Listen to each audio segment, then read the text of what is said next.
President Biden dodging responsibility for the testing shortage, saying the problem must be solved at the state level. At least 8 states are now providing free COVID tests to some or all residents. Our next guest represents one of those states in Congress. Let's bring in Iowa Republican Congresswoman Mariannette Miller-Meeks. Congresswoman, thank you so much for being with us today.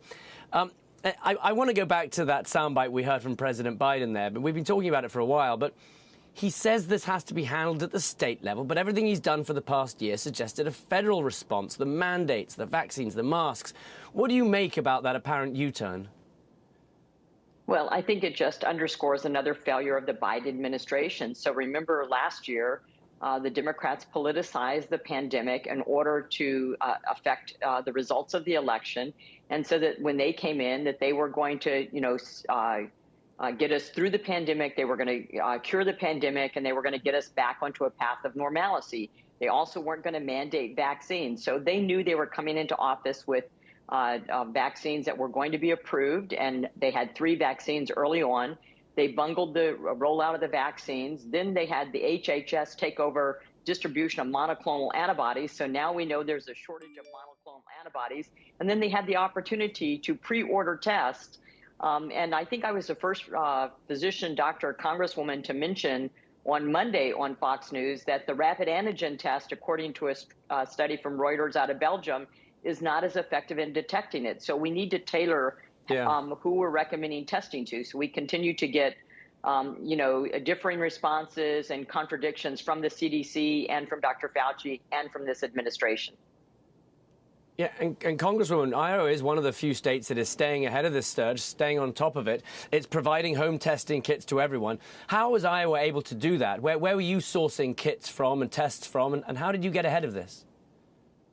Well, I'm going to give the credit to our governor. Governor Reynolds has done a phenomenal job handling the pandemic from day one. She was transparent. She would hold weekly or daily conferences all through the pandemic. We had people go back to our students go back to in-person school last fall, so they were only out from mid-March until the beginning of June. So she really has done an extremely good job. We had, testing throughout different communities in Iowa last year, drive-by testing, and then testing kits which have been pre-ordered. It's been very impressive. Handled. So it certainly has. I want to get to one more point because this is quite. I just want to get to this one other issue, which is the President Biden has signed the National Defense Authorization Act into law, and I know that includes several provisions from yourself.